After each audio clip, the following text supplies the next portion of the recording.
on commence par ce premier jour de cotation pour le nouveau groupe Stellantis. Stellantis, c'est évidemment le nom de la fusion de Peugeot, Citroën, Fiat, Chrysler. Peugeot a quitté la cote de l'indice parisien ce vendredi.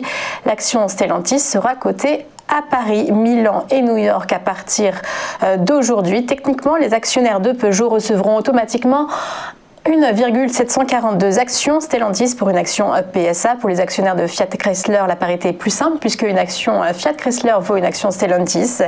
Les 14 marques du groupe comptent maintenant pour 9% du marché automobile mondial.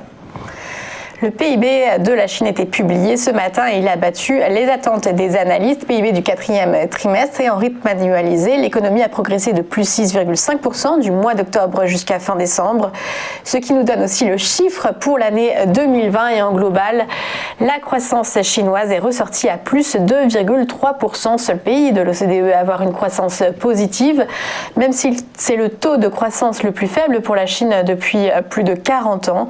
Alors il y a eu une progression des exportations du secteur manufacturier, mais certains secteurs comme la consommation intérieure et notamment le secteur automobile restent en repli.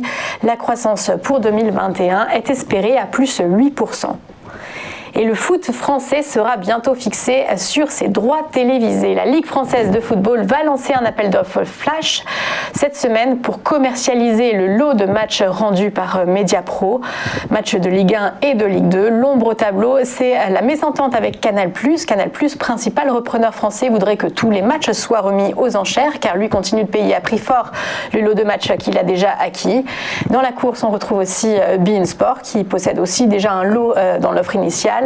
Mais la LFP aurait contacté aussi d'autres distributeurs dont Amazon qui a acheté des matchs de Première Ligue ou de Bundesliga. La fin de ces nouvelles enchères est prévue pour le 7 février. Et du côté des marchés financiers, bien le CAC finissait dans le rouge vendredi, moins 1,22%, 5611 points au terme d'une semaine pourtant peu mouvementée. C'était la même tendance à Wall Street, moins 0,72% pour le S&P, moins 0,87% pour le Nasdaq. Et aujourd'hui, ce sera repos de l'autre côté de l'Atlantique en raison d'un jour férié, le Martin Luther King Day. Ce matin, la Chine est en hausse, faisant suite à la publication de son PIB pour 2020, mais Tokyo perd 0,7%. Et on se retrouve tout de suite pour le chrono CAC.